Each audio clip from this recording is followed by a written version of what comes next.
तो हम पढ़ते हैं इनका नेक्स्ट जो पद है, पंडित बाद बदलते छूटा। मैंने कल आपको एक बात बताई थी, मैंने ये बताई थी कि कबीर ने 3 तरीके की विचारधारा, 3 तरीके की अपने दृष्टिकोण हमारे सामने अपनी रचनाओं के माध्यम से रखे हैं। पहला रखा है खंडन, कि समाज में जो कुछ गलत हो रहा है उन्होंने उसका क्या किया है, खंडन, कि ये गलत है, ऐसा नहीं होना चाहिए, मूर्ति पूजा नहीं होनी चाहिए, है ना, ये आडंबर नहीं होने चाहिए, इस तरीके का खंडन किया। खंडन का मतलब किसी चीज का विरोध करना। दूसरा उन्होंने पक्ष रखा समाज सुधार, कि समाज में जो बुराइयां हैं उनको हम सुधारें। हाँ, जैसे जाति का है, छुआछूत का है, धर्म के आधार पे जो कुछ हो रहा है ना, जो सांप्रदायिकता फैली हुई है, तो हम सुधार करें। और तीसरी बात उन्होंने रखी थी आत्मानुभूति, कि जब ये सब चीजें हो जाएंगी तो हमें अपनी आत्मा की अनुभूति अपने आप हो जाएगी और हमारी आत्मा परमात्मा से मिल जाएगी। तो ये जो है पंडित बात बदलते झूठा, ये खंडन किया गया है। क्या खंडन किया गया है कि उस समय समाज में ऐसा अंधविश्वास फैला रखा था पंडितों ने कि केवल राम राम रट लो तुम्हें मोक्ष मिल ही जाएगा।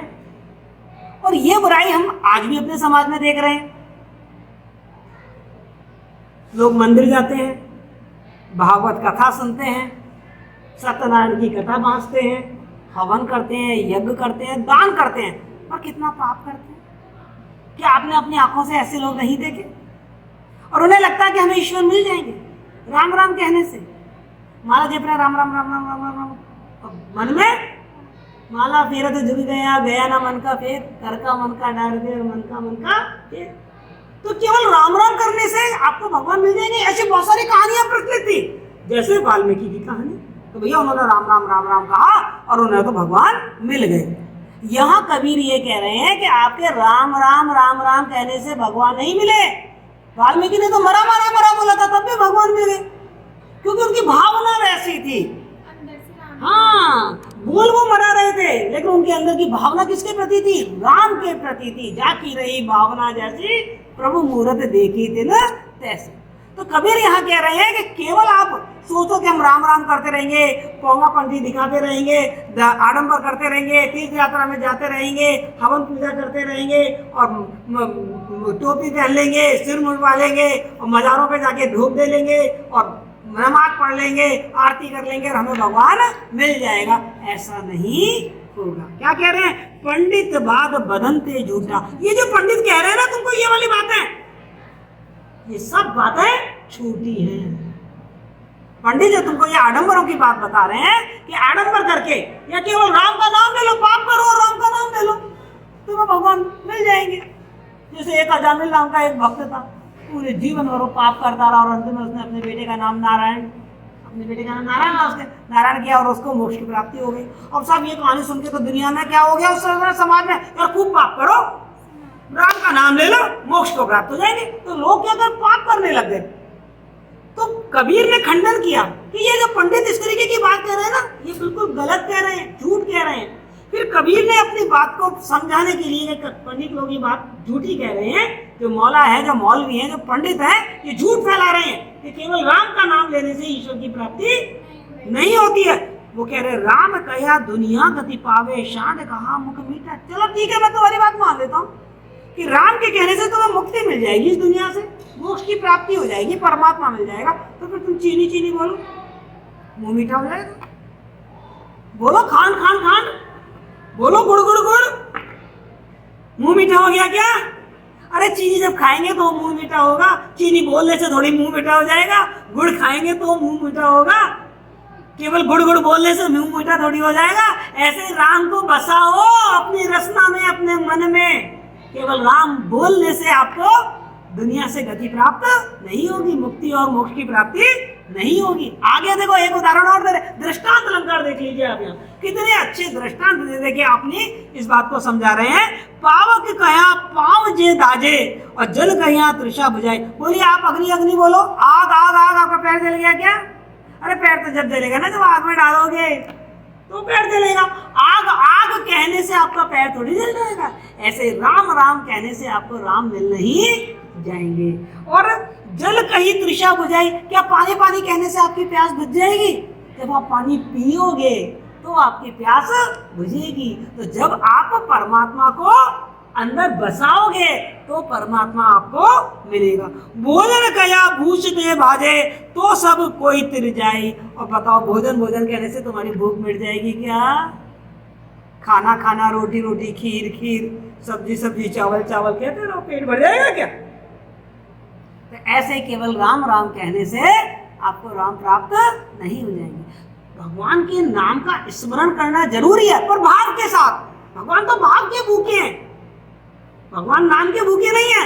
भगवान तो किसके भूखे हैं? भाव के भूखे हैं। यदि भाव के साथ आप काम करोगे, भाव के साथ ईश्वर का नाम लोगे, उनके साथ समर्पण का भाव रखोगे, बुराइयों से दूर रह के अपने आप को परमात्मा में लीन रखोगे, तो आपको परमात्मा मिल जाएगी। चाहे एक बार भी नाम मत लो, कोई बात नहीं। मैं एक छोटी सी कहानी सुना देती हूँ यहाँ पर आपको मजा आएगा उस कहानी को सुनने में। रामधारी सिंह दिनकर की एक कविता है, उसी की कविता को मैं कहानी के रूप में आपको सुना रही हूँ।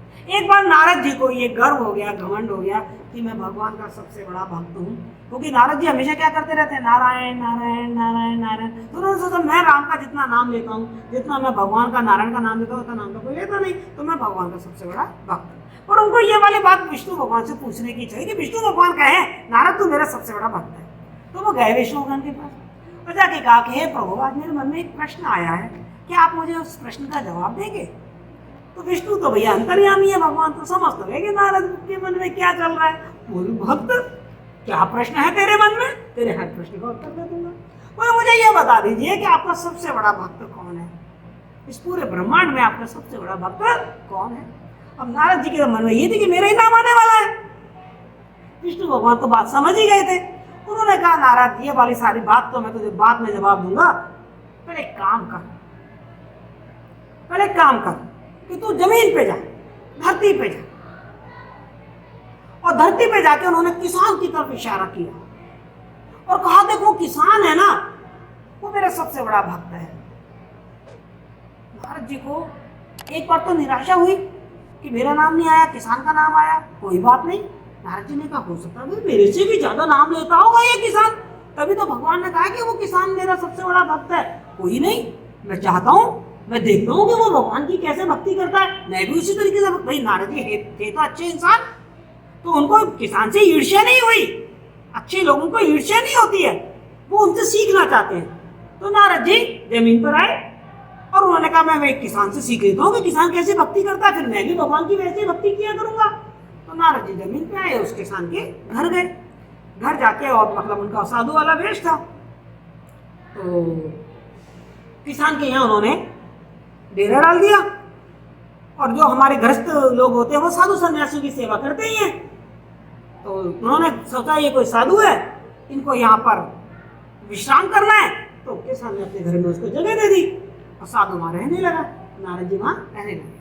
अब नारद जी बारीकी से किसान का दिनचर्या देख रहे हैं कि किसान कितनी भक्ति करता है और कैसे भक्ति करता है। तो क्या देख रहे हैं कि किसान सुबह उठता है और सुबह उठकर अपना जो दैनिक काम है वो दैनिक काम को निपटाता है, और 4 मोटी मोटी रोटी और प्याज और लहसुन की चटनी कपड़े में बांधा और हल उठा के अपने खेतों की तरफ चला जाता है। हल उसका लकड़ी का है, काफी भारी है। जब वो हल को उठाता है तो मुंह से हरे राम निकल जाता, अरे राम ऐसे करके, क्योंकि बहुत भारी है। और वो अपने खेतों में चला जाता है, पूरे दिन अपने खेतों में काम करता है। शाम को हल लेके लौटता है, थका हरा होता है, पसीने में नहाया होता है, थका हुआ होता है। अपने हल को हे राम कहते हुए हल को रख देता है, खाता है, पीता है और सो जाता है। एक दिन बीत गया। नारद जी ने सोचा शायद आज जरूरी काम है, कल कर लेगा भक्ति, परसों कर लेगा भक्ति। कई दिन बीत गए। राम की तो उसकी, किसान की तो यही दिन चल रहा है।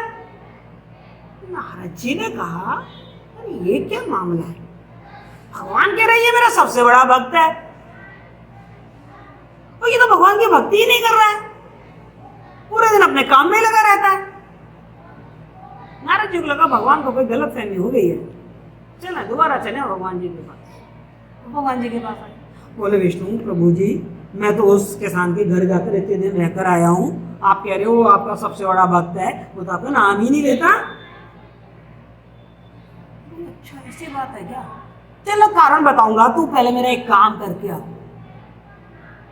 नारद जी ने कहा बताओ क्या काम, क्योंकि नारद जी को तो जानने की इच्छा थी। बोले जल्दी बताओ क्या काम करना है। तो भगवान विष्णु ने उनको एक प्याला दिया और उस प्याले में तेल भर दिया ऊपर तक और कहा ये प्याला ले जा और पूरे ब्रह्मांड का एक चक्कर लगा के आ जा। शर्त यह है कि तेल ना गिरे, एक बूंद भी ना छलके। नारद जी ने कहा ये कौन सी बड़ी बात है, मैं तो ब्रह्मांड के चक्कर लगाता ही रहता हूं, अभी गया और अभी आया। उन्होंने वो प्याला पकड़ा, ब्रह्मांड का चक्कर लगाया और लौट के आ गए विष्णु जी के पास। देखिए प्रभु, मैं ब्रह्मांड का चक्कर लगा के आ गया हूं और एक बूंद तेल नहीं गिरने दिया मैंने। बोले बहुत अच्छी बात है नारद, मेरा नाम कितनी बार लिया। बोले प्रभु एक बार भी नहीं ले पाया, कमाल करते हो आप तो, तलवार लटकी थी, एक बूंद भी तेल ना छलके।